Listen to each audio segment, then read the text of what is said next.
Olá pessoal, aqui começa mais um Fincorcast, o podcast de finanças empresarial, e hoje nós temos a honra de ter convidado aqui o Renato da Ocamed, e temos aqui também o meu sócio também, meu amigo, João Gabriel.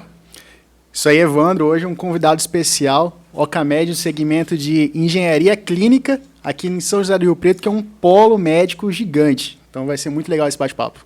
Muito obrigado pelo convite. Estou à disposição para batermos um papo muito interessante hoje. É isso aí, pessoal. Hoje o papo vai ser muito interessante. Haja vista que São José do Rio Preto é uma cidade, um polo aí da gestão hospitalar, da saúde. E aí a gente conseguiu a agenda desse rapaz para vir fazer um bate-papo com a gente. Vai ensinar sobre gestão, vai ensinar também quais são as curiosidades desse mundo de gestão hospitalar, de gestão médica, de empresas que prestam serviço nesse setor.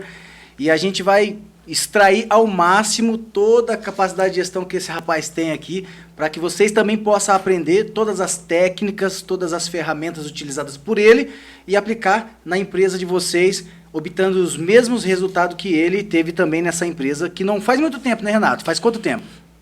Já o Ocamed está no mercado faz 5 anos, né? A gente está no mercado aqui em Rio Preto, mas iniciamos o trabalho em São Paulo, né? Então, já faz um tempo que a gente está tropicando, né, nas pedras desse mercado, depende do que a parte financeira, a parte empresarial, e a gente está hoje com uma gama bacana de produtos e serviços, e entendemos que a empresa só vai crescer a partir de hoje, a partir desse ano. Beleza, mas antes mesmo de falar da empresa, de falar das ferramentas de gestão utilizadas por ele, falar de toda a trajetória da empresa, eu quero saber quem é o Renato. Da onde você veio, Renato, onde você nasceu, como você veio parar em São José do Rio Preto. Conta um pouquinho da sua história. Então, Evandro, eu nasci em São Paulo, né, e com 4 anos de idade eu mudei para Pirangi, uma cidade pequenininha aqui perto de Rio Preto. Pirangi fica perto de onde? Perto de Catanduva, Palmares Paulista. E aí passei minha infância lá, né, até os meus 8 anos, enquanto eu fui fazer engenharia elétrica em Araraquara. Depois disso, fiz a faculdade em Araraquara, acabei me formando, só que me formei e falei assim, não é isso que eu quero fazer na minha vida. Imagina você falar para o seu pai que você não quer seguir a carreira que... Né, que ovelha negra da família. Ele estava torcendo para você se formar, né? E aí eu falei assim, cara, eu preciso achar uma área que eu goste, né? E eu não vou perder a faculdade, né? E aí, na época, eu descobri a engenharia biomédica, né? Uma pós-graduação lá em Minas Gerais, e eu acabei indo para lá. O pai concordou com muito custo, né, de me ajudar lá.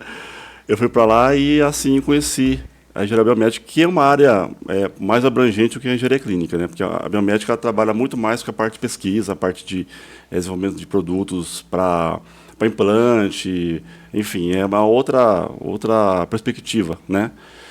Só que a engenharia clínica tá no meio dessa área, né? E a gente acabei conhecendo a engenharia clínica e me apaixonando. Eu falei, gente, como um engenheiro pode atuar nos hospitais, como ele pode contribuir com a saúde, né? E aí seu primeiro trabalho, após a faculdade, seu primeiro trabalho foi dentro dessa área? Sim, eu fazia projetos elétricos, né, freelance, mas detestava, sem pensar para vocês, detestava. E aí, assim, eu consegui um trabalho em São Paulo, para trabalhar numa empresa de engenharia clínica terceirizada, chamava, na época, Engie Medical. Até eu sou muito grato a eles até hoje pela oportunidade, porque eu não tinha nenhuma experiência, tinha só a parte teórica. E aí eu comecei a aprender num hospital público em Mauá. Foi tenso. Na faixa de Gaza. Atendendo o cliente já, indo na frente ali, consertando as coisas. Eu mais os técnicos, né? Só que assim, já começando com a gestão. Né? Um hospital que nunca teve planejamento e manutenção, nunca teve nada. A gente começou um trabalho do zero lá. Mas aí nascia o Renato empresário ou não? Você nem imaginava. Não. E depois lá na frente que você foi descobrir que, pô, se eu faço esse tipo de trabalho, então quer dizer que eu posso ter uma empresa. Quando foi que nasceu essa vontade de abrir uma empresa, de empreender, de sair do seletista e ir para o mundo do PJ mesmo, ele montar a sua própria empresa? Na verdade, até 2015, 2016, por aí, eu tinha uma mentalidade muito CLT, né? porque eu tinha medo. Eu nem pensava, na verdade, em empreender, né? Só que eu via que, assim, eu conseguia trabalhar os clientes, junto com os clientes, de uma forma, uma consultoria, na verdade, né? E entendendo as dificuldades deles. E eu falei assim, por que não? Por que não tentar algo maior com as minhas ideias, né? Então foi que em 2018 foi, a gente acabou montando a Alcamed, né? Com as ideias que eu tinha já de gestão. Despertou em 2016 e logo em 2018, dois anos de maturação dessa ideia. E aí, com a experiência de vida já, né, todos os percalços, né, da parte da vida CLT, né, a gente acabou juntando já com a vontade de empreender, né. Também tive que estudar, fazer cursos, é lógico, você não aprende da noite pro dia, né. Só que eu comecei a empresa, mas daquele jeito, né, sempre um aventureiro, né, um CLT entrando na área de empresas, né. E aí tive muitas dificuldades, a parte financeira foi muito difícil, foi muito complexa. Eu não sabia como gerenciar, nem RH, eu fazia tudo praticamente.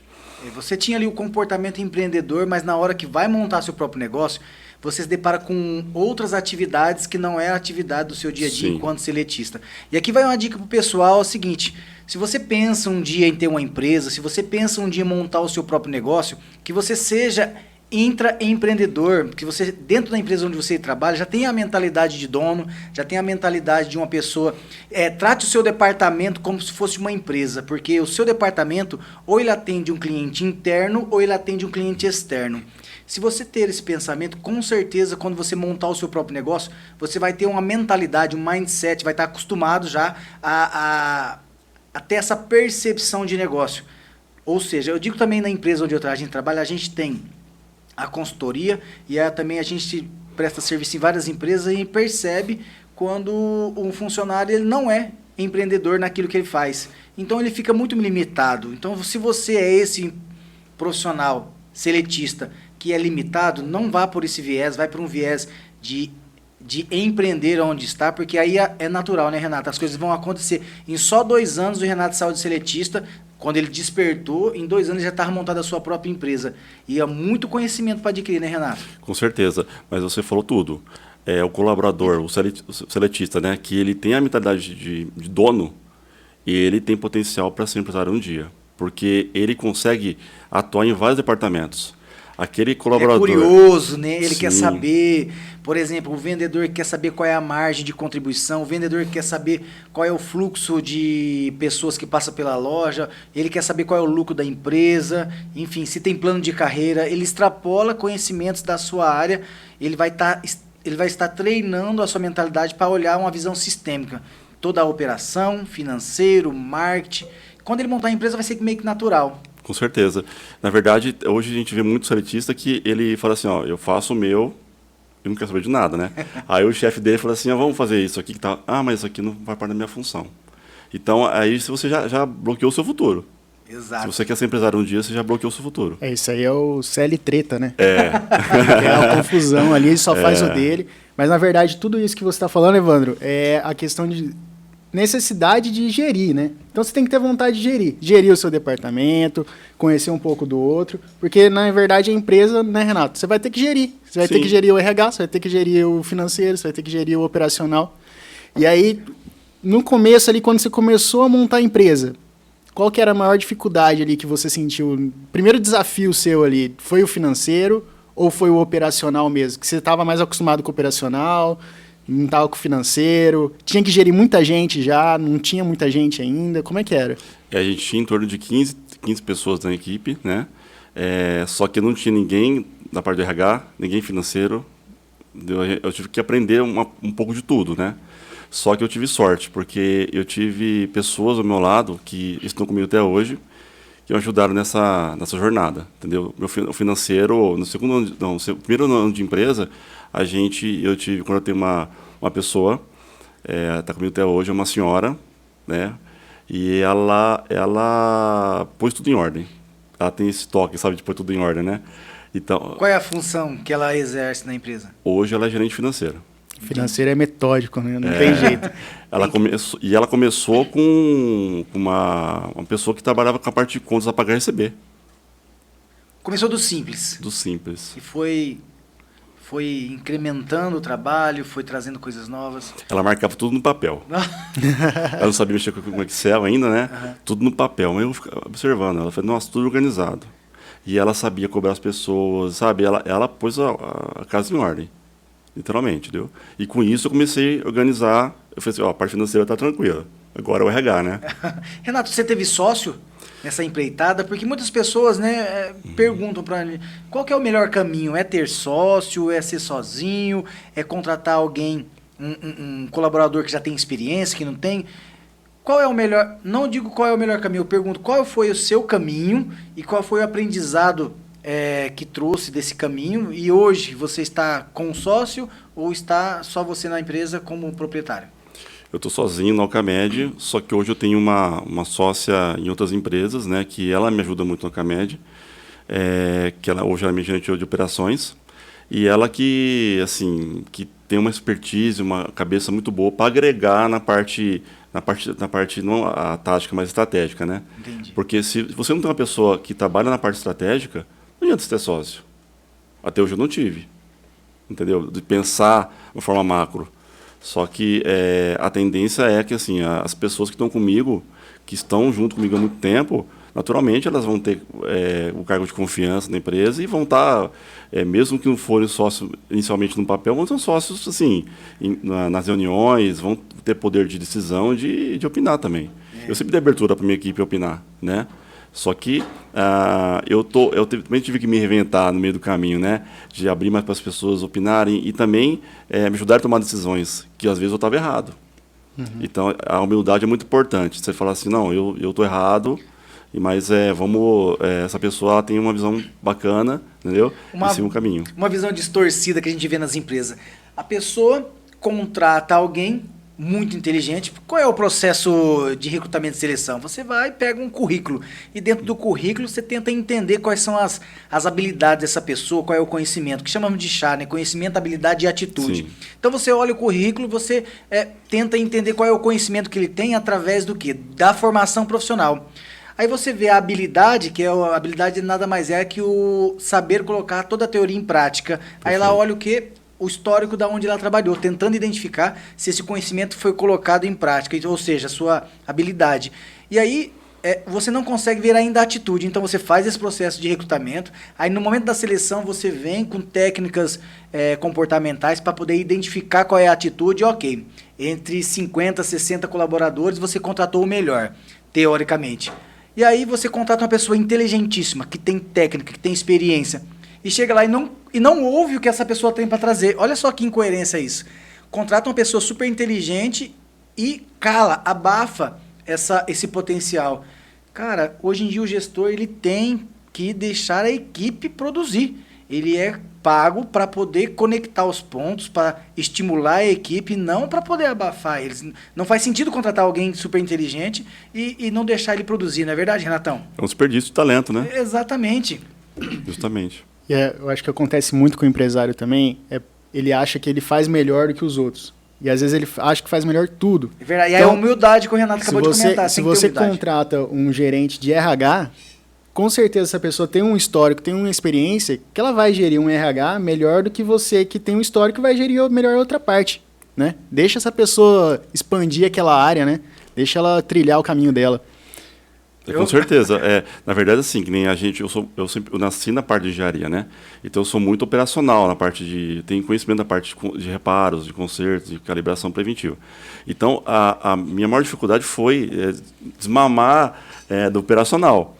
Então ver um aparelho aberto na manutenção, sabe? Você deixar o técnico trabalhar sem estar lá dando pitaco e, enfim. Isso é horrível, porque isso é uma cultura que você tem que estar começando a se doutrinar e deixar a pessoa trabalhar, entendeu? Você vai falar assim, não, eu sei fazer melhor. Não sabe Você não sabe fazer melhor. E a gente percebe que muitas empresas nascem do operacional. Por exemplo, um metalúrgico, um torneiro mecânico que exerceu essa atividade durante 30, 20 anos, ele sai dessa empresa, recebe uma remuneração por isso, trabalhista, e ele vai e monta o seu próprio negócio. Ou seja, ele tem muita habilidade da operação. E assim com tantas outras atividades que a pessoa sai do operacional, monta a sua empresa. E aí ela não tem ainda a habilidade de gestão. E aí falta essa habilidade de gestão. Então, só que o profissional que ele contrata para fazer gestão, ele vai pensar, como você mesmo colocou, na estratégia e nos planos de ação. E ainda, ou seja, o proprietário vai ter que seguir um plano de ação construído por um colaborador, que teoricamente está abaixo dele. Então, se ele não for muito humilde em reconhecer que ele não sabe de gestão e a gestão deve ficar a cargo desse profissional contratado, ele tende a fracassar. Não é mesmo, Renato? É por isso que muitas pessoas têm um sócio, né? Porque um sócio fica na parte de gestão e o outro fica na operação.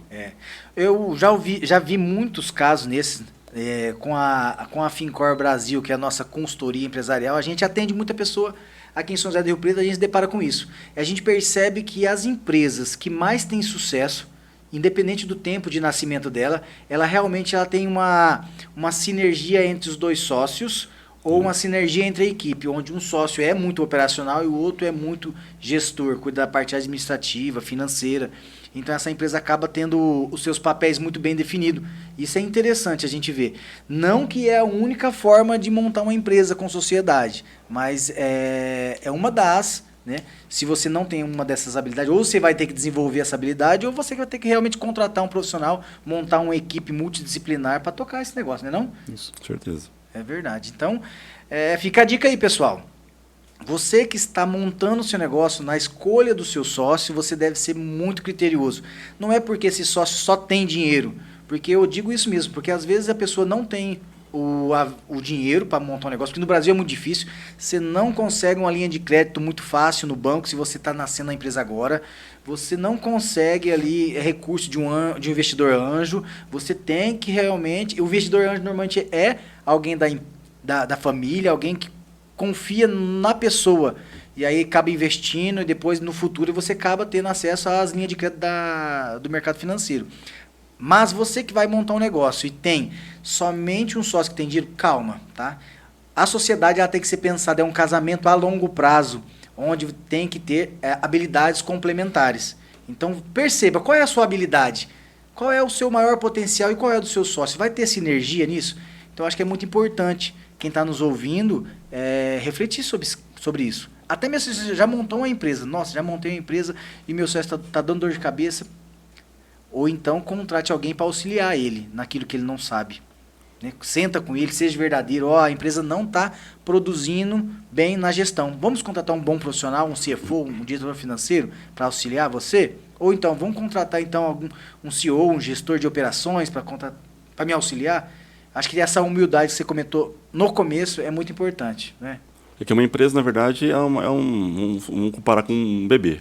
Né? Ela nasceu... Entendeu? Até os 5 anos ela está crescendo, ela vai se tornar adulta, né? Então, até os 5 anos, até estatisticamente falando, né, muitas empresas fecham antes do 2º ano. Por quê? A empresa não tem maturidade ainda, e aí não há aquela sinergia dos sócios, ou não tem, as pessoas não são alocadas nas os devidos cargos, né, que tem o talento para fazer, operação, gestão, né? E aí tem essas dificuldades. No 5º ano, a empresa já está consolidada. Já passou por toda aquela fase, adolescência, né? Dificuldade. Adolescente rebelde. Até a empresa na adolescência é rebelde. Parte financeira oscilando, né? Aí é a hora de começar a crescer mesmo com maturidade, né? Verdade. Ô Renato, e o pessoal comenta muito que na área hospitalar o custo é muito elevado. Tem pessoas que falam, foi fazer uma cirurgia, a cirurgia ficou na casa de milhões. É verdade tudo isso? Como é que funciona a estrutura de custo, tanto de um hospital, dos seus clientes, ou da sua empresa? Como é que funciona? Como você trabalha o tema custos? Então, Evandro, é o seguinte, os hospitais eles têm verbas públicas, no caso de hospitais filantrópicos, né, e verbas privadas, que às vezes tem um plano de saúde, alguma coisa, né, particular. Então, ele recebe verbas de 2 vias, né, ou mais vias também, pode ser verba estadual, municipal, enfim. Então, assim, essas verbas são alocadas, né, para custeio, no caso que seria pagamento de serviços, né, enfim. E a parte de compra de equipamentos, né, que seria a parte uma verba destinada para isso, né. Onde a gente recebe isso? Nós trabalhamos, recebemos a partir do custeio, né, desses hospitais. E onde que o hospital ganha? Ganha na preservação dos equipamentos. Por quê? Se você tem um leito, certo? Um leito vai custar, vamos pôr assim, em média de 10 a 12 mil reais por dia. Leito. Tudo isso Sim. custa um leito? O leito de receita, né? A receita para o hospital. Se você tem ele parado, ele vira custo, certo? Você está deixando de ganhar. Então, se você tem um parque tecnológico ajustado, então você para um ventilador pulmonar, por exemplo, que o leito depende desse ventilador. Você está parando aquele leito. Aí você acaba perdendo aquele recurso por dia. Então, você vai mandar para o fabricante, por exemplo, esse equipamento. Naturalmente, uma empresa grande ela vai ter um processo burocrático de manutenção. Entrada de equipamento, registro, enfim. Vai para manutenção, manda o orçamento. O orçamento geralmente é mais alto, porque é a fábrica. Então, você acaba perdendo um tempo grande aí. Imagina, 30 dias. Um prazo médio, estatisticamente, também de manutenção pela fábrica, é 30 dias. Imagina um leito parado 30 dias. Caraca. 10 mil reais por dia. Entendeu? Então, realmente, não pode estar vazio o leito. Então, nossa ideia, nosso propósito, né, é diminuir esse índice de parada. A gente não vai conseguir evitar. Não vai. Mas a gente manda um planejamento. Hospital, você precisa ter um backup. Um equipamento para quando se ele parar e a gente não tiver conserto ou tiver uma manutenção mais severa, a gente consegue repor esse equipamento para você e você não para o seu serviço. Até a gente tem na nossa empresa um indicador chamado serviços indisponíveis. Que é um indicador, ele não é um indicador que mostra o aparelho está parado, não, o serviço. Porque eu posso ter um raio-x no hospital, certo? Eu posso ter também um ventilador. Só o ventilador tem um backup, o raio-x não. Então eu parei um serviço. Entendi. Entendeu? Legal. Ele é muito mais impactante para o hospital do que um próprio ventilador, mesmo sendo menos crítico. Que interessante. E aí, por exemplo, se tem que fazer uma manutenção mais severa, vocês têm que importar peça, tem peça no mercado interno, ou vocês só entram com o serviço, o cliente que vai atrás da peça? Como é que funciona? Geralmente a gente faz o serviço e o cliente ele arca com as peças, né? Porque o hospital, por ser uma instituição de saúde, ela tem o direito em comprar as peças do fabricante, certo? Logicamente que a garantia de serviço eles não vão ter, a gente vai dar garantia vai ser o CAMED, que a gente vai aplicar a peça, entendeu? Então a gente vai lá, coloca a peça, faz todos os testes, faz a calibração, faz a preventiva, a segurança elétrica e entrega o aparelho apto para uso, entendeu? A forma que a gente trabalha é assim.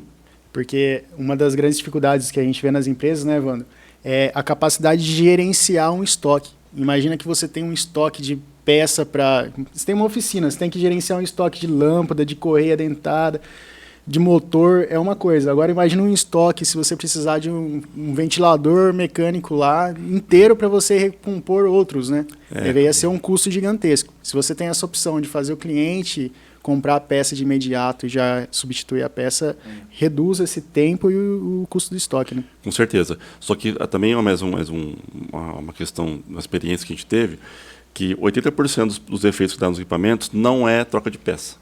É um treinamento, é uma manutenção simples, tem que ser feita, entendeu? Então, um hospital que tem uma equipe que não é da área, o que ela vai fazer? Ela vai mandar para... quebrou. Vai embalar o equipamento, vai mandar para o fabricante. Pode ser um fusível, pode ser que algo não tem simples, ou operador que não sabe mexer no equipamento. E você perdeu 30 dias de equipamento na fábrica e é um defeito simples. E a fábrica faz vários testes e identifica que não tem problema. Não tem problema. Era realmente de operar Sim. ali o equipamento. Então, como você corrige isso, né? A nossa ideia é colocar uma equipe que faça atendimento, ou no local, ou remotamente. Tem contratos que a gente envia uma pessoa até o hospital, não fica locado no hospital, e ela faz um atendimento, identifica se é treinamento, se é um defeito simples, e aí ele faz a atuação. É um treinamento? Não, vem aqui, colaborador, vamos treinar. Ô Renato, e a Alcamed, ela se envolve no custo então do cliente. Então, o sucesso de vocês está ligado ao sucesso do cliente, ao sucesso de redução de custo do cliente. Diretamente, de custo diretos e indiretos. Mas nosso principal foco é na segurança do paciente. Para a gente é importante que o paciente entre no hospital, na jornada do paciente no hospital, ele tenha maior segurança possível até ele ter alta. Entendi. Principalmente se estejam aptos ao uso, não porque um aparelho parado durante uma cirurgia, isso pode acontecer, mas a gente atua para minimizar esse risco. É um risco altíssimo. Haja vista que é uma pessoa, é uma vida, né? E não tem preço. Diferentemente de, como o João comentou, uma oficina, se não tem lá a correia dentada, pede para o fornecedor e o carro fica ali 4, 5 dias. Já não pode acontecer em um hospital. Sim, a gente tem um estoque mínimo de peças, né? Só que imagina um parque, você tem várias marcas, vários equipamentos, vários tipos, é inviável você ter um estoque desse nível. E o Brasil, ele supre com equipamentos, hospitais, tipo, é nacional, é tudo internacional, é tudo importado? Ou é a grande maioria? Ou existe no Brasil marcas boas? É bem variado, porque na verdade a maior parte das marcas são importadas, né? Só que o Brasil desenvolveu nos últimos anos muito a parte de tecnologia, né? Ou que nem, por exemplo, existe uma marca que tinha no mercado que era a Dixtal, né? Que é uma marca que até hoje o pessoal gosta muito, né? Que foi comprada pela Philips, que é uma marca nacional. Né? Então, assim, o Brasil tem potencial, só que ainda falta investimento, falta incentivos, porque, imagina, né, os impostos que são cobrados hoje são absurdos. Para você tirar um registro do equipamento, assim, é completamente viável. E também o imposto de serviço, né? Sim. Você que presta serviço sente também na pele a dor do tributação ali. Que tem com certeza. Quando o cliente, a gente identifica no cliente que precisa ter que colocar uma equipe interna para o grande porte, uma equipe de 4, 5 colaboradores, a gente já naturalmente já sabe que vai ter que reter na nota fiscal 11% do INSS. É lei. Falando de equipe, você comentou aí que grande parte dos custos elevados não diz respeito ao equipamento, mas e sim ao treinamento desses colaboradores, a conhecimento. A pergunta que eu faço é o seguinte: como a Ocamed trata o tema pessoas? Como você pensa em trazer esses talentos para trabalhar com você? Se existe um processo de treinamento, como é o treinamento? O tema pessoas, RH dentro da Ocamed, como funciona, Renato? Você como gestor, quais são as técnicas e ferramentas utilizadas por você para ter excelência nesse tema? Então, Evandro, na nossa área é muito difícil contratar, né? Porque são pessoas que tem que ter uma característica específica. Né? A gente antigamente fazia que contratava várias pessoas da área técnica, técnicos de eletrônica, em mecânica, mecatrônica. Basicamente engenharia. Mas uma parte mais técnica, né? A parte não precisa ser engenheiro, mas técnico. Isso, o curso técnico mesmo. Quais seriam os cursos, só para me ter uma noção, quais seriam os cursos de graduação ou graduação não, técnico, que normalmente se encaixa na sua operação?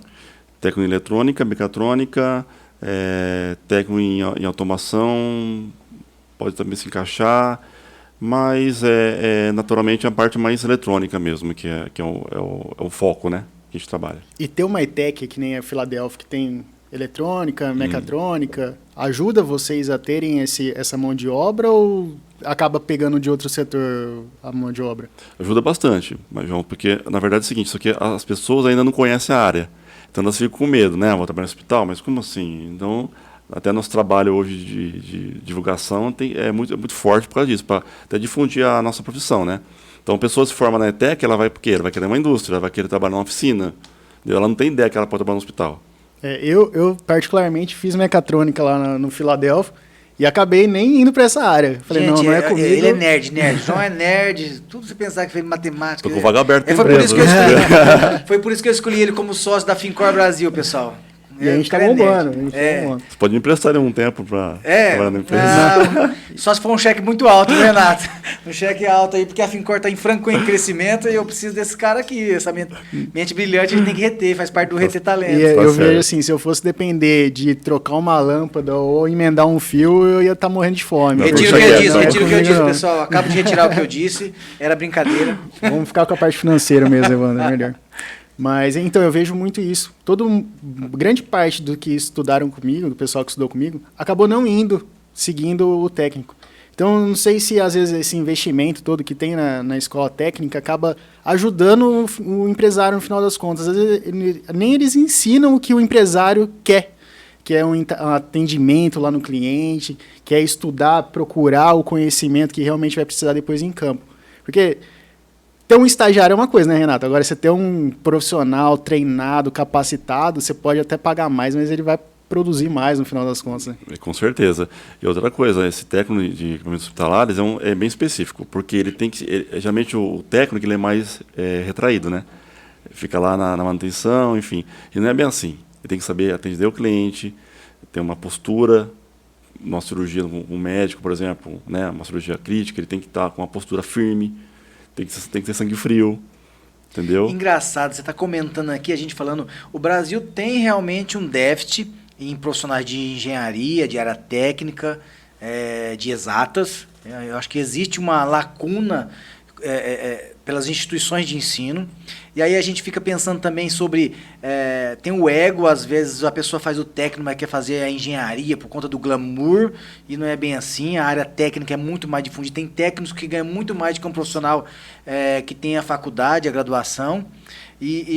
Entendendo tudo esse comportamento desse profissional, não é só técnico, né? É também comportamental. Eu acho que hoje falta um pouco nas instituições de ensino pensar isso. E eu falo até da escola. Cara, tinha que ter curso de oratória dentro dos cursos. Pode ser de engenharia. Tinha que ter de persuasão. Tinha que ter curso de comunicação, venda. Eu acho que essas habilidades comportamentais deveriam ser trabalhadas melhor. O que vocês acham? Não, com certeza. Na verdade, assim, a gente tem que entender que a nossa vida, a venda faz parte da nossa vida. Exato. A Porque gente venda, né? o seu técnico lá dentro do hospital, ele está vendendo. Está vendendo. Vendendo qualidade do serviço. Às vezes, ele pode ser um profissional perfeito, faz ali a boa manutenção, mas no momento de explicar, né, como fazer a preventiva, por exemplo, para um profissional de saúde, ele não explica direito e tal, acaba não valorizando assim a qualidade. Quando o inverso também é verdadeiro. Se é um profissional que explica super bem, ele pode trazer uma percepção de valor maior. Isso acontece, Renato? Acontece muito. Até que os técnicos mais experientes, eles já passaram por essa fase e reciclaram. Então, eles já têm uma expertise, uma didática melhor de explicar, dão treinamentos para os clientes, treinamentos internos.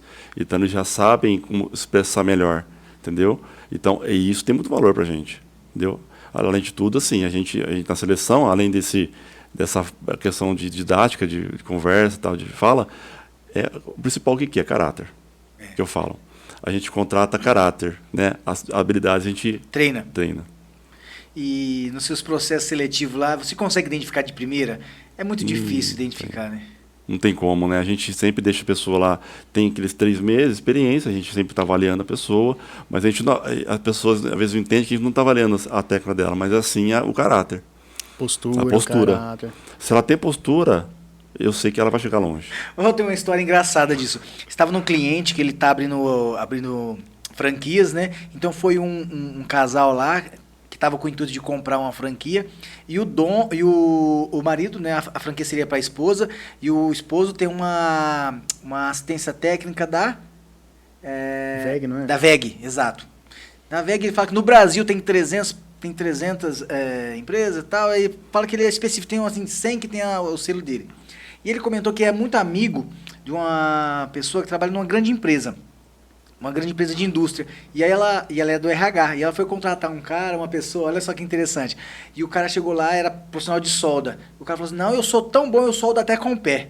Aí todo mundo riu, deu risada, mas solda até... Não, então agora eu quero ver. Foi lá, ele pegou e soldou com o pé, mas assim, o cara parecia ser muito arrogante, muito... Sabe, parecia que... Aí a gestora pensou, esse profissional vai me dar trabalho aqui, na minha equipe. Aí depois ele soldou com o pé no final da entrevista. Ela chegou para ele e falou assim, muito obrigado, mas a gente decide não contratar você e tal. E ele ficou indignado. Mas por quê? Falei, não, porque a gente quer alguém que solda com a mão, não com o pé.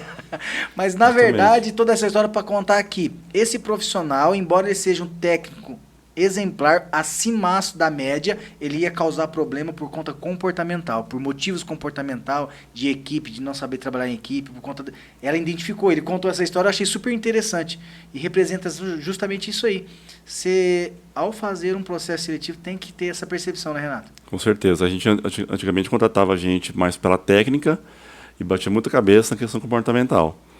Hoje a gente mudou a postura. A gente contrata a gente mais experiente, que já passou pelos processos, e já conhece, né? E pessoas novas que estão entrando na empresa, tudo por caráter.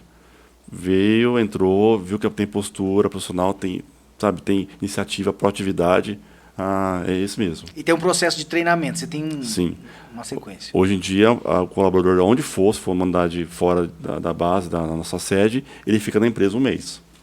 Um mês treinando com a nossa equipe principal, entendeu? E aí ele vai trabalhar a cultura da empresa junto com ele, as técnicas que a gente trabalha, os procedimentos de manutenção, e assim ele é liberado para ir para a unidade de trabalho dele. Bacana. Você falou de cultura. A gente vai aqui entrando em vários temas, tá, pessoal? Finança, cultura, já vai ter muito tema aqui. Cultura. O que é cultura, Renato? Na sua visão. Cultura é a base de tudo. É. Cultura é onde você sabe onde você quer chegar. Entendeu? É a cabeça do dono. Imagina assim, você está no carro, né? O motorista, quem que é? O motorista é o tático. Entendeu? O estratégico que é? O GPS. Sim. Vai falar para você onde você quer ir. Então a cultura ela vai embasar todo esse processo até onde você quer chegar. Entendeu? A cultura ela tem que ser igual do dono até o último nível, entendeu? Como a Ucamed trabalha a cultura lá? Vocês têm algum programa, alguma política de cultura? A gente demorou para entender isso, né? Até que a gente está lançando esse ano, a gente vai lançar um workshop, né, interno nosso para divulgar cultura, e isso vai ser feito todo ano. Para falar sobre cultura, falar como a empresa funciona, mesmo que muita gente já sabe como funciona, né? A gente vai mostrar isso no papel, como funciona, o que a gente gosta, o que a gente não gosta, o que é intolerável. Isso aí é interessante, né? Eu tenho um amigo que é piloto e ele fala, tem todo o treinamento da aeronave específica, mas de frequência, de tempo em tempo, eles têm que ir lá, sentar numa mesa, numa sala, e escutar tudo de novo, porque às vezes você acaba deixando escapar uma coisa ou outra, você vai escutar de novo, vai fixar aquilo lá na cabeça. Então é isso aí, né? Às vezes você faz uma convenção, todo ano, vai lá falar a mesma coisa, o funcionário adora isso também, né? O empresário parece que tá abraçando ele quando faz uma coisa dessa. Você está investindo no funcionário, né? Você está investindo, alugando uma sala, comprando material, dando uma palestra diferente. Isso Sim. é muito interessante. A gente vai mudando, né? Todo ano a gente quer mudar. Uma coisa diferente, né? E a gente, assim, que você falou abraçar, né? É engraçado porque quando a gente tem uma equipe que você vê que todos estão juntos no objetivo, você vê diferente essas pessoas. Você não vê como colaborador mais, você já vê como um cara próximo de você, um amigo, entendeu? Então é gostoso todo mundo junto, sabe? Porque aí Alberto, fala besteira, brinca, né? Porque a cultura está Isso é totalmente muito bom. ligada ao clima, o clima e a cultura Sim. são, né, são próximos ali. E imagina que cada um tem um comportamento. Tem um modo de ser, eu tenho, o João tem, Sim. você tem. E a empresa é um misto de todas as pessoas, né? Várias pessoas que têm ali comportamentos Sim. no seu dia a dia. E aí você vai deixar isso...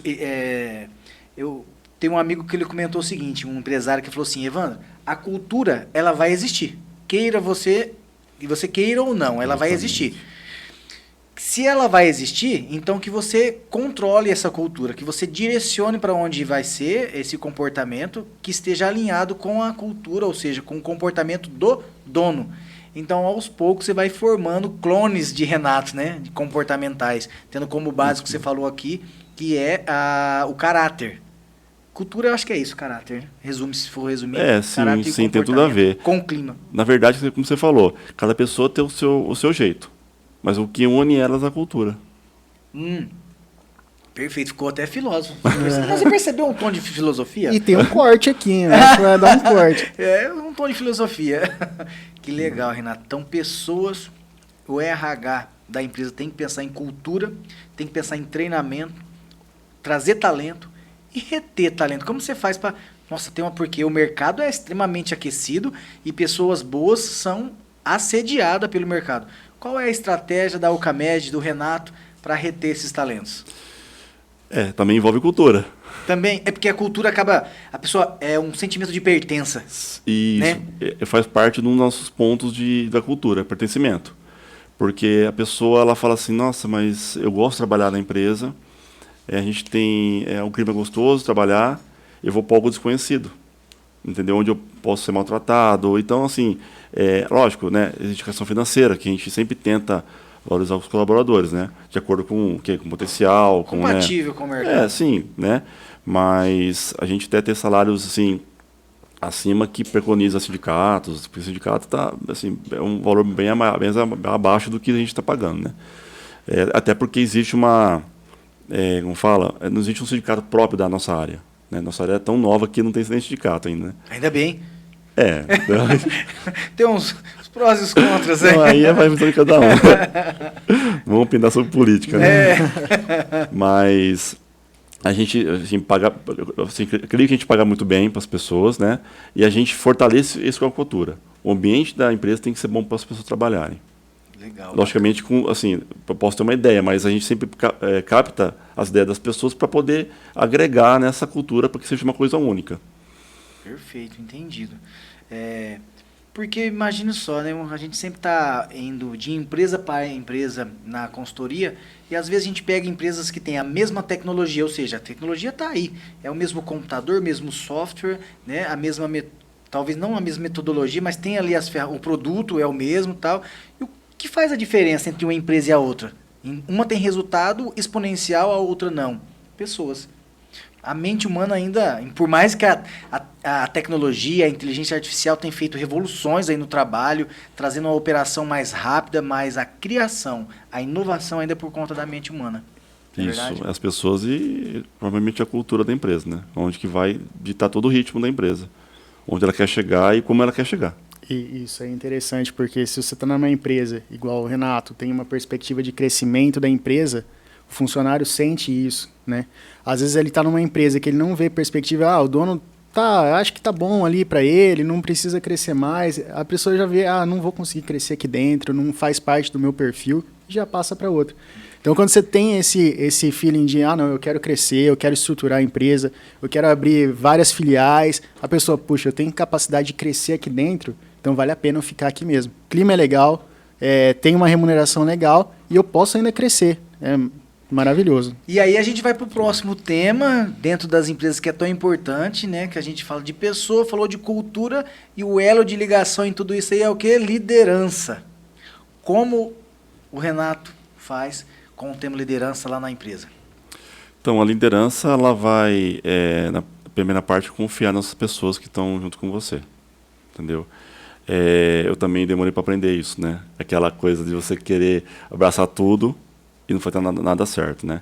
Então, hoje eu tenho pessoas que eu confio na empresa, desde a parte de gestão até a parte de operação, né? E as pessoas, eu confio nelas no que elas estão decidindo, entendeu?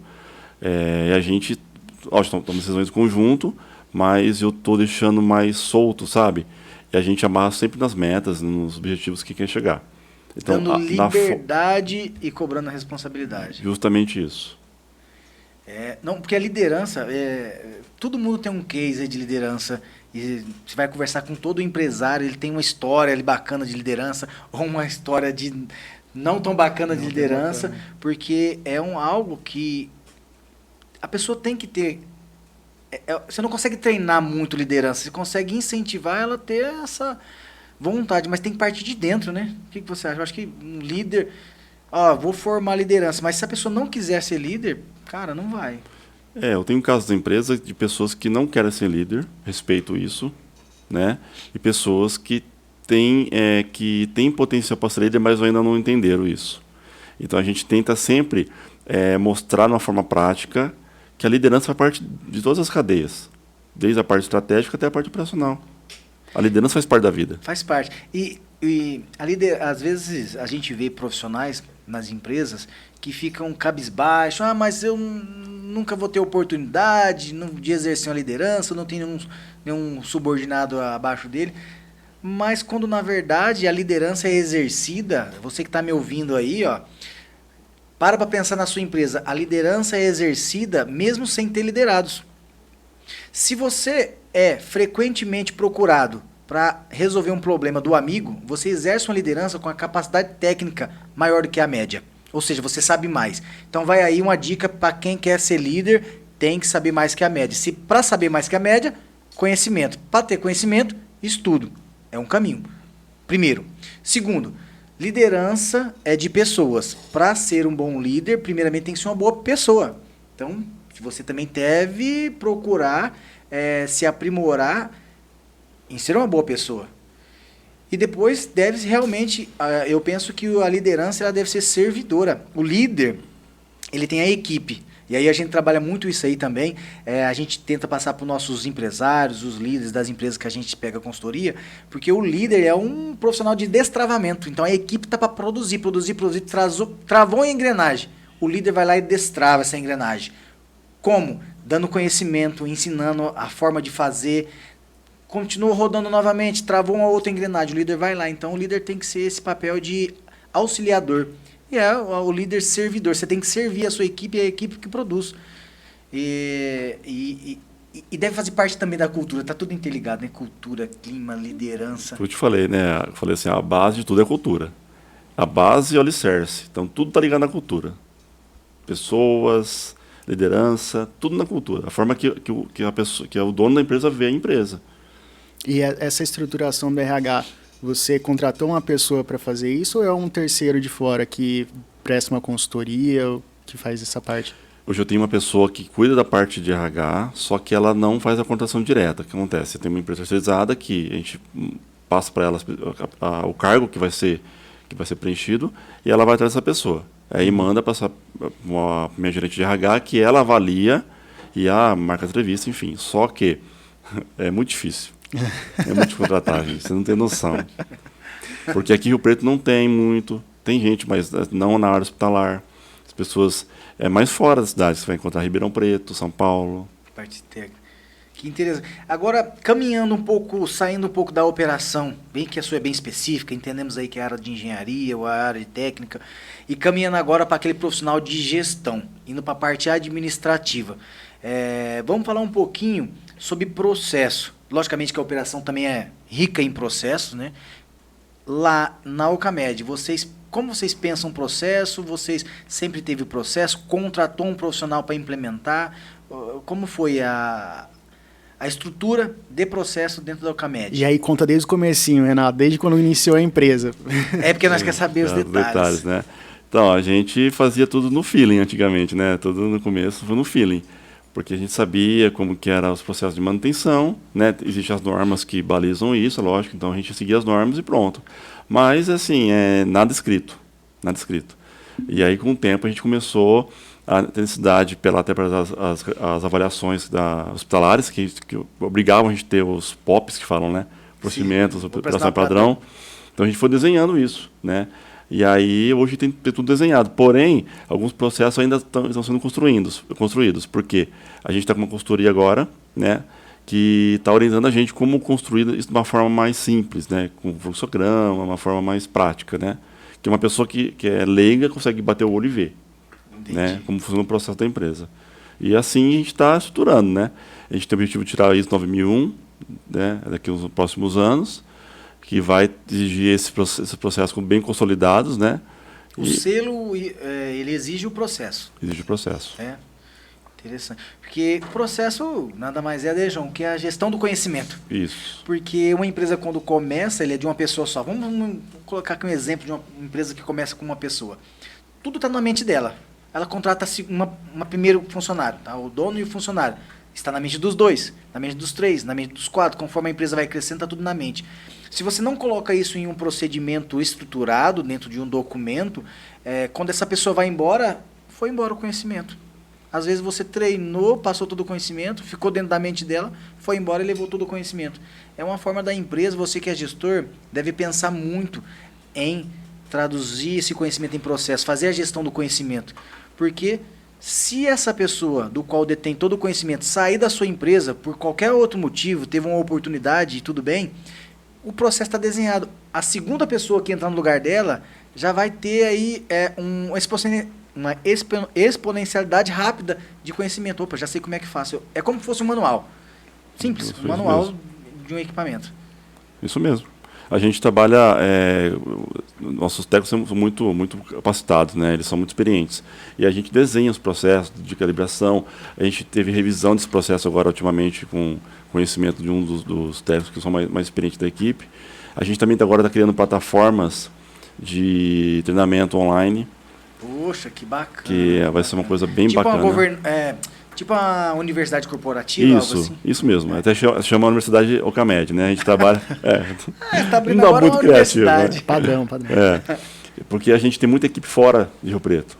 Então a gente vai montar cronogramas que as pessoas vão poder acessar os vídeos, treinar, fazer avaliações, porque é isso que vai capacitar cada vez mais eles, né? O João, você tá contando, eu tô lembrando, João, que Gabriel desenhando o processo de uma empresa, gente. Rapaz, ali já vou falar em brainstorm, mais conhecido como Toró de Parpite. E justamente foi isso que o Evandro está falando, a gente desenhou um processo de compra que tinha tudo na cabeça do dono, só que ele fala assim, eu vou passar, mas não sei, tem que fazer isso.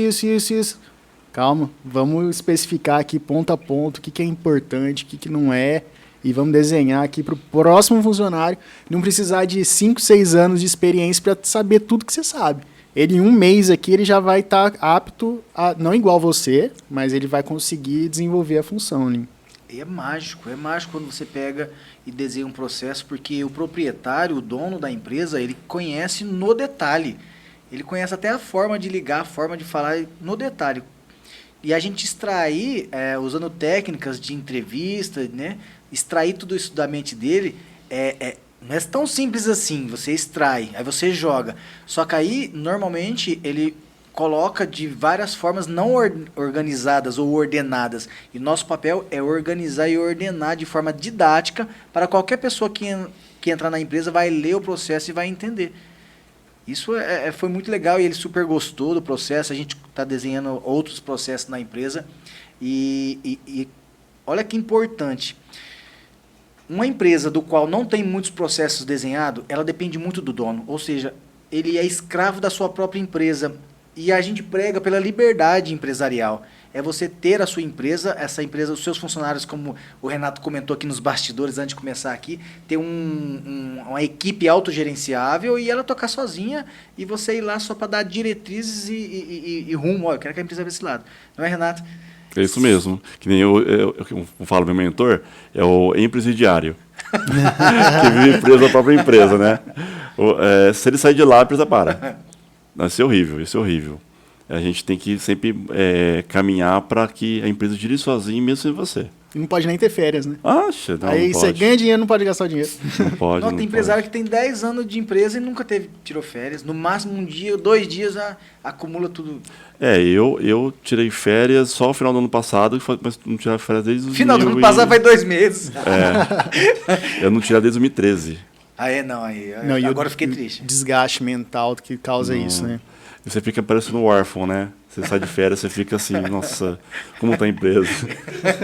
Explodiu a empresa, né? Tá tudo em pé ainda, né? Você sai da empresa, mas a empresa não sai de você. Aí você liga lá, tudo bem, tudo certo. Tem certeza que tá tudo bem? Fica desconfiado, né?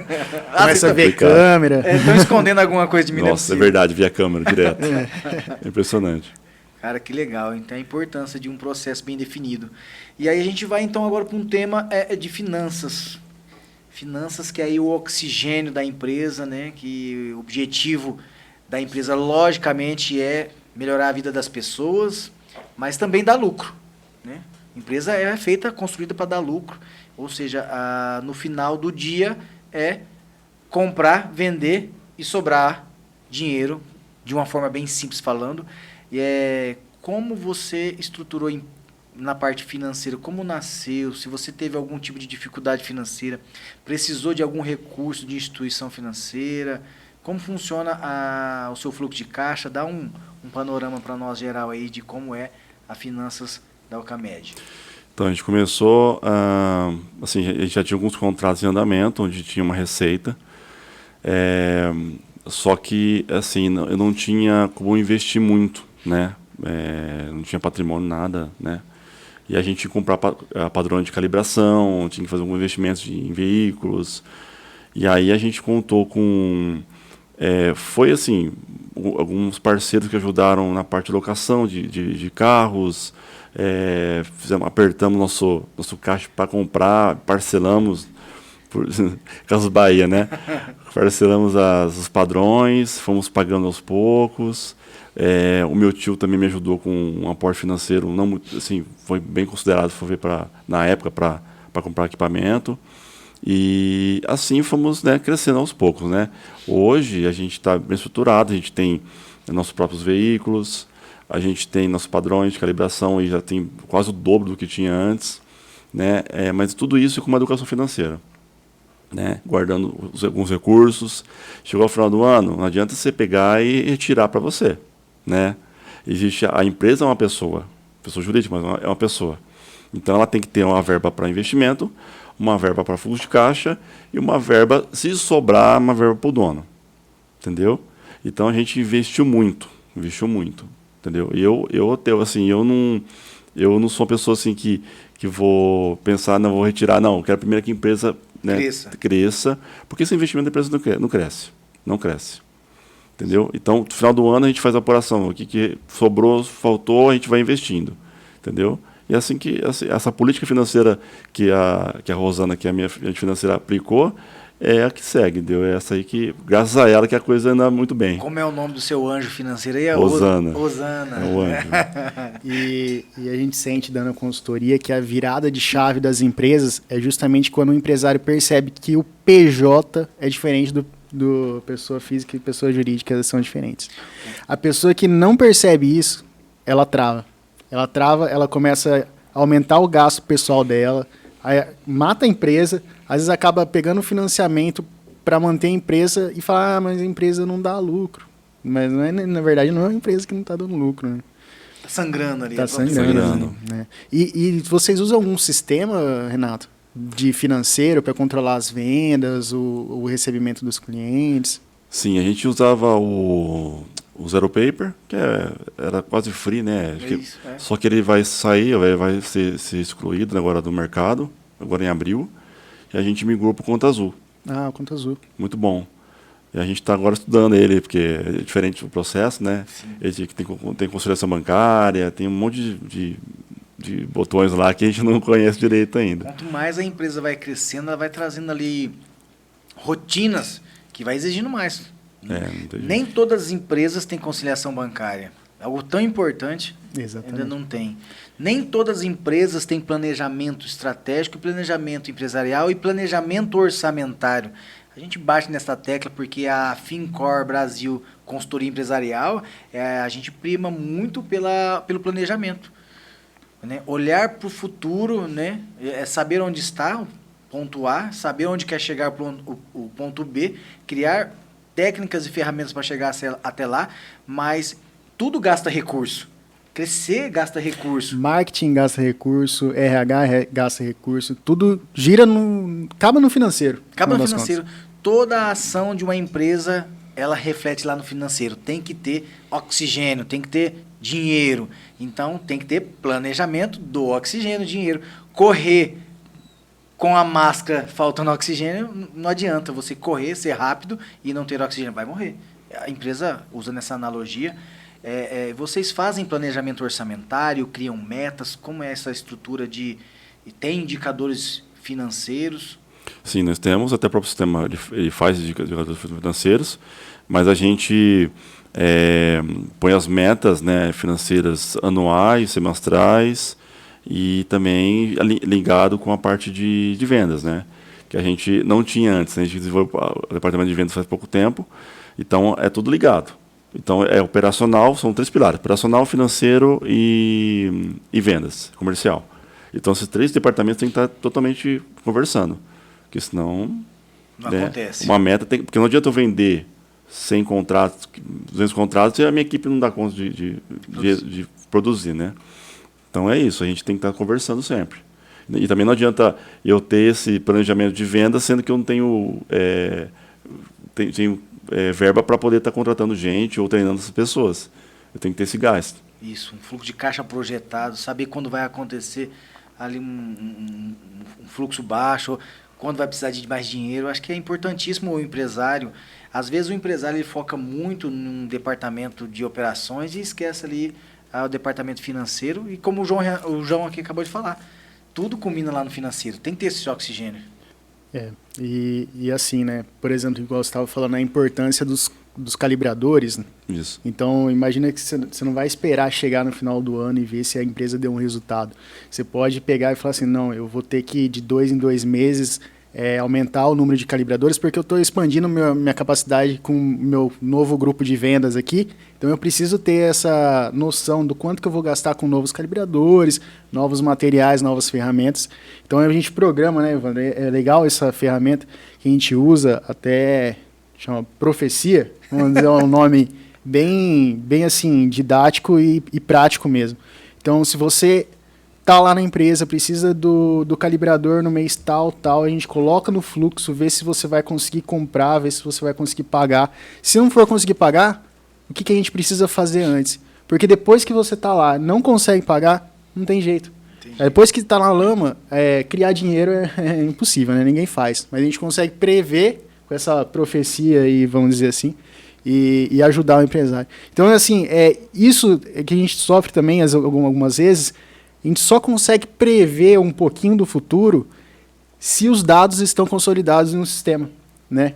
Então, assim, se a empresa não possui um sistema, se não tem um conta azul, se não tem nada, é difícil você ter essa capacidade de mensurar quanto que você vai gastar no futuro. Às vezes até inadimplência, né? Não sei como é que funciona em hospital público, hospital privado, se às vezes acaba tendo um problema de inadimplência, mas muitas empresas deixam de receber, às vezes, falam, mas não estou conseguindo pagar. Quem tá te devendo? Não sei também, não cobrei. Olha, né? Que interessante, Renato. Quando a gente vai na empresa e tem lá aquele operador que ele faz o lançamento contábil, ou ele trabalha na controladoria, ou ele trabalha ali no fiscal, ele pega uma nota fiscal e ele lança no sistema. Às vezes ele acha que o trabalho dele é pouco valorizado. Não, porque o lançamento, você imputa dados. Dados geram informações. Informações geram conhecimento. E o conhecimento é utilizado na tomada de decisão. Olha só onde vai. Quando está numa mesa de reunião de diretoria, a gente projeta na tela o planejado versus o realizado, se bateu ou não a meta, seja de qual indicador foi. Aquele indicador de resultado, ele vem através da junção de todos os dados lançados no sistema. Então, hoje em dia, a empresa que não valoriza o dado, não valoriza a informação, ela não tem capacidade de tomar decisão. Ela vai pelo achismo e não temos mais espaço para tomada de decisão por achismo. Tem que ser baseado em dados, fatos, né? O que pode acontecer, você ter um pouco do seu feeling, e aí você projeta, vê os cenários, os impactos pessimista, otimista ou bem realista, e depois executa aquele plano de ação e depois verifica. Que forma? Dados.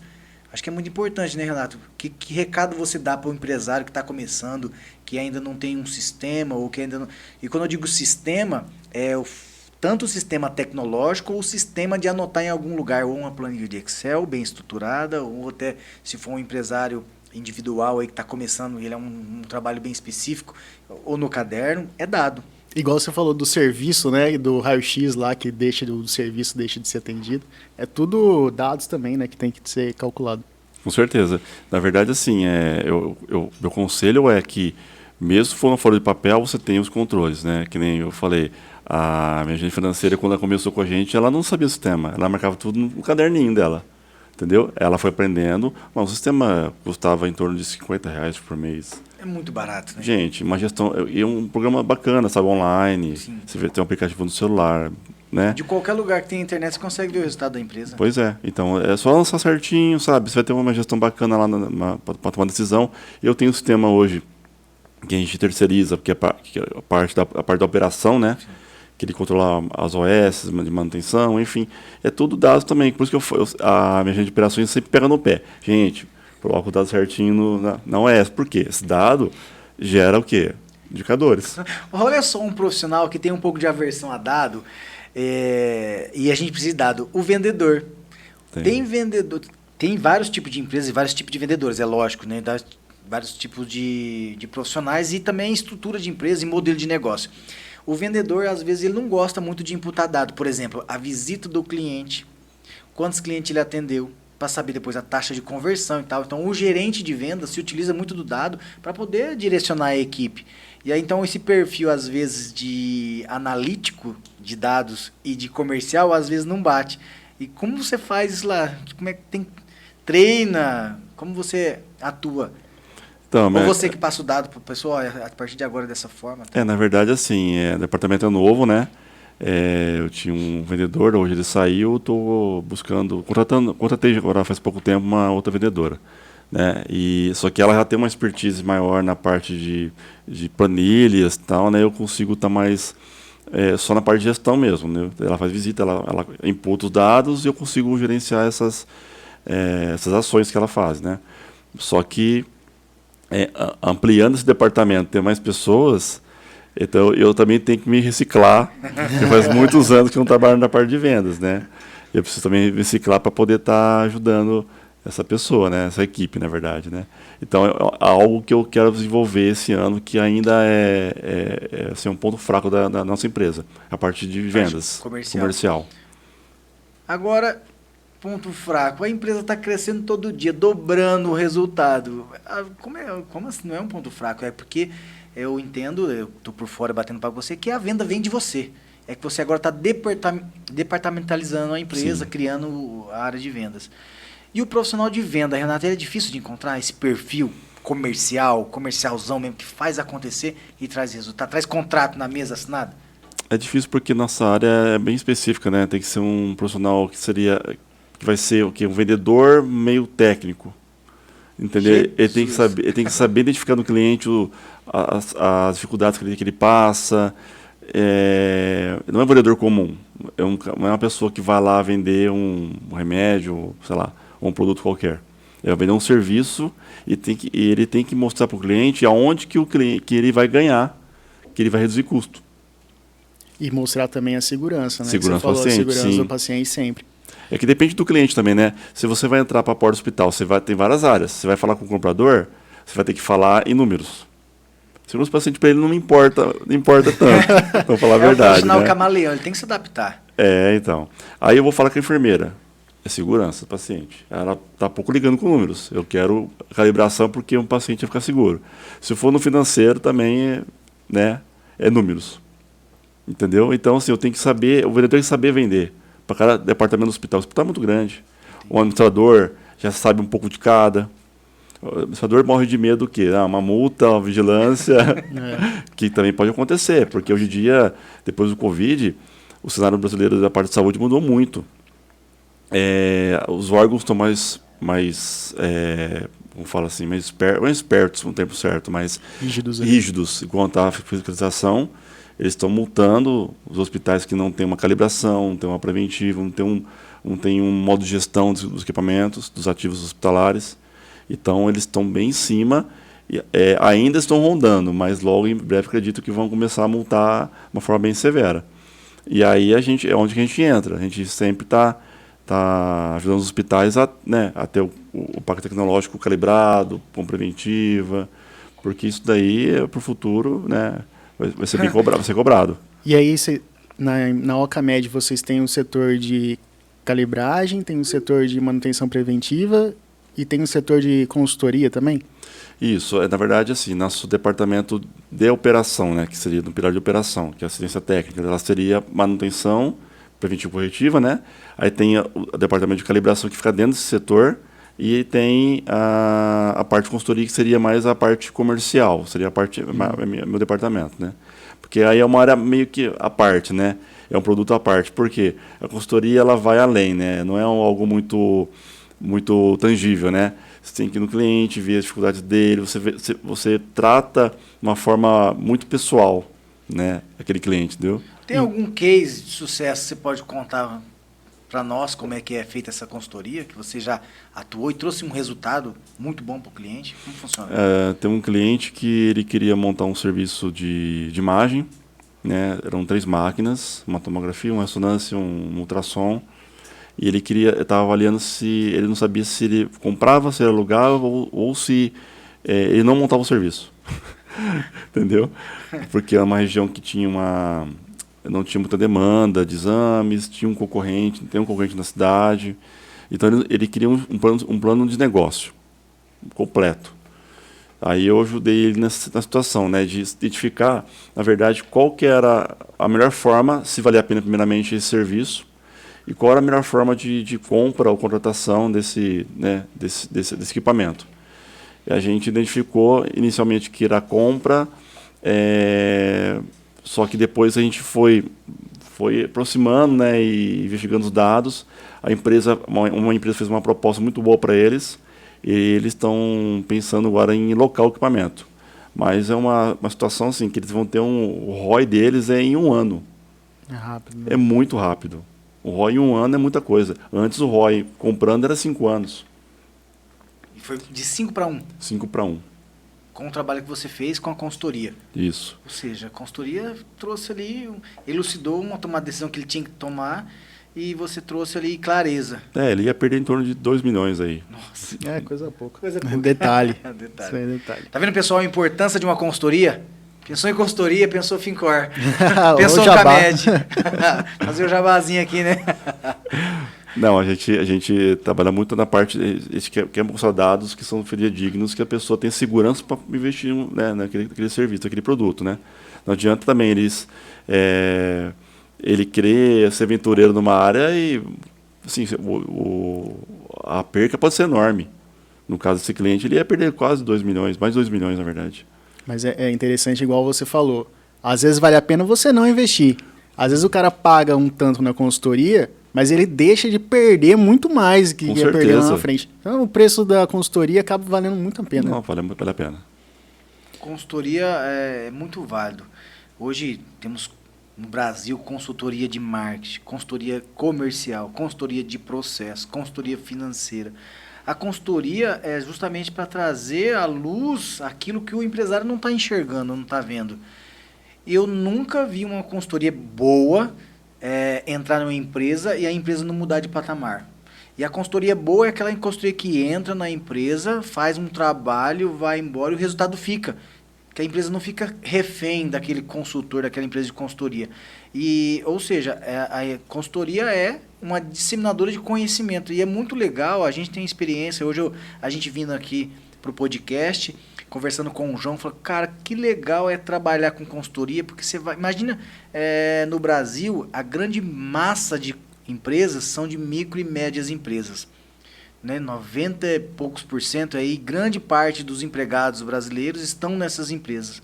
E grande sustento de muitas famílias vem também dessas empresas que são também familiares. A gente entrar em uma empresa dessa, com a nossa consultoria e fazer com que a empresa saia de um patamar A para um patamar B, trazendo sucesso para a empresa, sustento para aquela família, é uma coisa assim fantástica, é extraordinária, né, João? É muito importante isso, né? Alterar a qualidade de vida da outra pessoa também. Né, nisso, e a gente às vezes percebe e vê também o próprio empresário falar para nós, cara, que legal, vale muito a pena. A gente tinha uma empresa que a gente entrou, uma empresa que o empresária, na verdade, ela montou a empresa estava vivendo bombando, mas ela nunca se debruçou para os números. Aí, logicamente, a empresa não é só de altos, tem momentos baixos também, começou a faltar dinheiro. E aí, ou na verdade não sabia para onde estava indo, aí nos contratou, a gente foi trazendo a clareza dos números, quanto faturava, qual era a margem, qual era o custo, se o produto estava precisando passar por uma repaginada. E, cara, e aí foi incrível, ela está super satisfeita, esse dia deu um feedback muito positivo, né, João? E é muito gostoso ouvir isso. Pô, você realmente está ajudando uma pessoa. E assim como você fez lá. Qual foi o valor? 2 milhões? 2, 3 milhões, Renato? Sim, por aí. Foi então, 2 milhões e 200. Cara, quanto que essa empresa, esse hospital, não pôde investir em outro equipamento ou em outro processo, podendo ajudar outras pessoas com a saúde? Acho que a gente tem que pensar um pouco assim, porque realmente a consultoria tem espaço no Brasil. Que assim, na verdade, hoje falam sobre consultoria, falam sobre mentoria, né, que acho que é bem parecido, tem as suas particularidades, né, mas a gente tem que entender que nosso trabalho é trabalhar no nosso core business, né, que o resto não, os demais departamentos, na verdade, né, e você pode ter consultorias que vão te ajudar a agregar conhecimento, porque eu sou engenheiro, eu tenho que saber de finanças. Eu tive que aprender por causa da minha profissão, né? Só que eu não tenho que ser especialista, eu tenho que entender o básico para tomar uma decisão. Mas eu tenho profissionais na minha equipe e tenho consultorias que me ajudam, né, a entender melhor esse processo de forma mais profunda, mais precisa, na verdade. Entendeu? Por isso que eu falo, a gente tem que ter sempre uma consultoria empresarial, sempre tem que ter uma consultoria desse porte, uma consultoria física, que seja um personal, na verdade, alimentar, mental, espiritual, isso faz parte da vida. Faz parte. Concordo plenamente. A gente não cresce sozinho, né? A gente não é dono da verdade absoluta, né? Verdade, exato. E você falou até... É engraçado, né? Você paga uma academia, vamos dar um exemplo de uma academia, paga a academia, tal equipamento.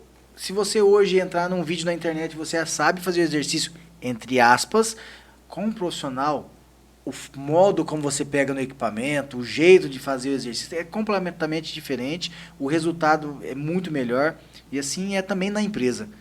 Com um profissional que entende profundamente daquilo, você vai fazer da forma correta, sem ter nenhum tipo de transtorno e vai aprender. E você minimiza os riscos, né? Exato. E falando também de consultoria e outras áreas, cabe também para essa área médica marketing? E eu já vou falar, eu acho que cabe sim, pessoal, que ele já chegou dando presentinho aqui, ó. Ele é marqueteiro. Eu gostei do presente, viu, Renato? Muito obrigado pelo presente. Vou utilizar a caneta bonita, marca da Ocamed. Você pensou nisso aqui, né? Isso foi estratégico. Como a Ocamed trabalha o marketing?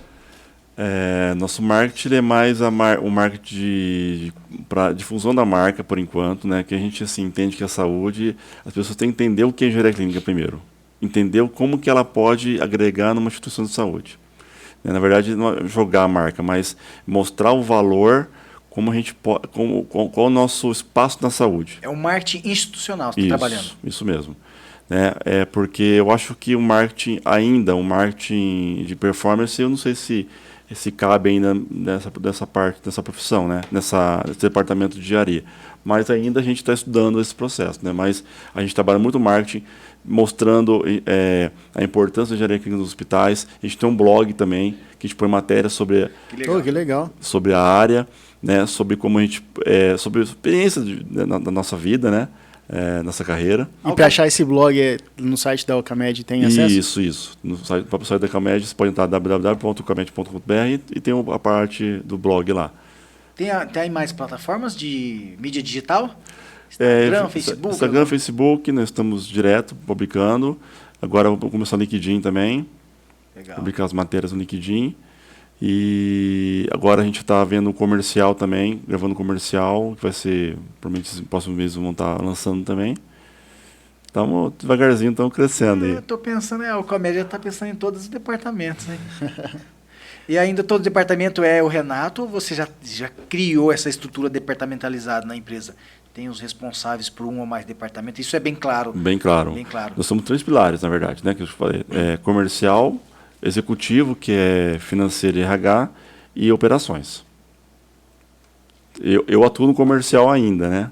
Como no nível tático, né? Entendi. Mas futuramente vai ter uma pessoa que cuide do comercial. Legal. E aí, indo para os finalmente aqui do podcast, Renato, conta um pouco.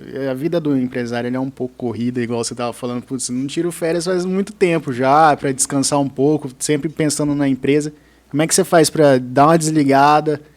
Tem um hobby, você acaba, às vezes, não sei, final de semana aproveita para dormir um pouco, ou ir jogar bola, fazer um esporte, ou sei lá, eu gosto de, sei lá, fazer origami, alguma coisa assim. Prática de tiro. Esse pessoal oriental gosta bastante de origami, né? Não tem paciência pra isso não. Olha, assim, eu tenho um problema no joelho que eu não posso jogar bola, infelizmente, né? Porque eu acabo machucando sempre. Aí comecei a fazer Aikido. Que é legal, aqui pertinho. E aí machuquei de novo. Então, assim, tá complicado, né? Tentar, né? Então, o que eu faço? Academia, corro, sabe? Tento sair um pouco da rotina. A minha mulher é muito assim, gosta muito de sair para um barzinho, levar as crianças para passear, enfim. A gente tem uma vida... Para dar aquela desconectada ali, né? Vai para um clube, uma piscina, sabe? Ou a gente sai para viajar por 2 dias, rapidinho e volta. Entendeu? Então, a gente acaba escapando assim um pouquinho e volta, né? É isso que a gente faz, né? Não tem muito segredo, não. Mas tem que separar o tempo para a família, isso é importante. A vida é um equilíbrio, né? Você tem que sempre estar dos dois lados ali. Imagina, depois você acaba tendo um problema familiar, interfere na empresa e indiretamente afeta todo mundo ali, né? Você acaba perdendo tudo, né? Não há o que separar. O ser humano, a gente vê pessoas comentando que não, tem que separar muito bem o pessoal do profissional. Não, eu penso que você não existe. Você tem que estar equilibrando os pratinhos ali, porque se a sua vida pessoal vai mal, você não vai estar com a cabeça para trabalhar, trazer resultado. E o inverso também é verdadeiro. Tá na empresa onde você trabalha, ou como profissional, ou como proprietário, não está indo legal, e em casa você vai trazer isso também, que você tem aquela pressão de... Tem vidas ali, tem famílias que dependem da sua tomada de decisão na empresa, então você tem que trazer resultado. Eu penso que talvez no começo não tenha muito equilíbrio para quem está começando a empresa mesmo, até ele estruturar, porque depende muito do proprietário, do empresário. Ao passo que ele vai chegando ao ponto da Ocamed, estruturando, criando processo, contratando talento, vai criando uma equipe multidisciplinar e autogerenciável, ele vai ficando mais tranquilo, né? Vai ficando assim um Renatão da vida. Mas enquanto não chega no Renatão da vida, gente, vamos ralar, porque... Tem que investir tempo, né? Tempo, exatamente. Então estamos aqui fechando o nosso quadro de hoje com o Renato da Ocamed. Foi bacana demais esse bate-papo. Aqui também com o João Gabriel, meu brother, amigo e sócio na consultoria da Fincor, trazendo aqui sempre um profissional de sucesso ou um empresário, para trazer para vocês experiências de vida, mostrar para vocês que é possível ter uma empresa de sucesso, tendo técnica, metodologia, ferramenta e muito trabalho. Então, a Fincor vai ficando por aqui. É um prazer, Renato. Muito obrigado por ter vindo. Muito obrigado por esse presente que você nos deu, tá? E fica aí também um presente, porque... Opa, obrigado, hein? Aqui também nós fazemos marketing, tá? O Guarda princípio da reciprocidade, ó. Então, o João Muito me bonito. presenteou também, que foi uma surpresa. Eu não sabia que ia ter caneca hoje. A gente vai estruturando devagarzinho o podcast aqui, daqui um tempo a gente já tá até com um Marcão aí fazendo nossos cortes. É isso aí, Marcão. Voando. Gente, a gente vai fechando por aqui. Foi um prazer estar com vocês. Passo a palavra aí pro Renatão e pro João. Muito obrigado, tá? Nos segue para mais dicas, nos segue aí para mais conteúdos. A gente quer trazer conteúdos de relevância prática. A gente quer sair do mundo da teoria, trazer o mundo prático de como você pode fazer na sua empresa para trazer resultado. Você vai assistir o podcast, no outro dia você vai conseguir já aplicar conceito, métricas, ferramentas na sua empresa amanhã. Então esse é o nosso intuito. Valeu? Queria agradecer aqui o Renato também e passar a palavra, Renato. Se tiver uma última mensagem aqui para deixar, fica à vontade. O microfone é seu. Na verdade, eu queria agradecer o convite, primeiramente, né, do João e do Evandro. Eu queria falar mais assim da questão da consultoria, né? Porque não muito assim, da Ocamed, acho que vocês já falaram bastante da Ocamed, né? Eu vou falar um pouco de vocês. Vocês têm um método muito bacana, um método simples de ver a parte financeira, porque nós, os empresários, temos, assim, a gente tem medo da parte financeira, né? Porque é muitos números, como identificar um problema, como fazer gestão. Então, assim, vocês mostram para os empresários que estão começando uma forma prática de ver as finanças, a gestão em si, financeira então, e outras áreas, né? Uma forma prática de ver. E isso para a gente é um propósito muito bonito, entendeu? De mostrar que não é um bicho tão feio. É feio, mas nem um tanto, né? E vocês conseguem simplificar isso, né? Então, agradecer também pelo convite e eu vejo vocês com um futuro muito brilhante pela frente. Obrigado. Valeu, pessoal. Obrigado. Até mais.